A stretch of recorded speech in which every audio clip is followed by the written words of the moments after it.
chive na kana joti kora bisi tulikoba mwana wanu mkora za vuoni nitingira mukiri kuba norata wakaleta mpaka mbele ya Yesu mwanamke. Yesu akasema hivi, akaanza kutoa jina noma ni mwako wakuda kwa huku tanga kurasa.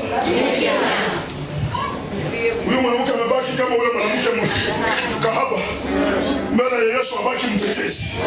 Huyu naye amebaki mbele ya Sulemani, abaki nini? Mtetezi. So Yesu anapoangalia chini, babora kanjali miana jio kakumbe kanjana jikolezi.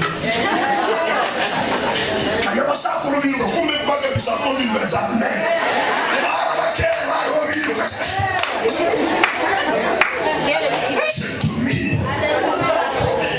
Ambaye umekana ishi tu maisha yako bwana. Ambaye umekana ishi tu maisha yako. Ishi tu maisha yako. Tika kaya kina hiyo kwa ngora wakomanyita. Nwa na mwana kulia tuli. Tindeke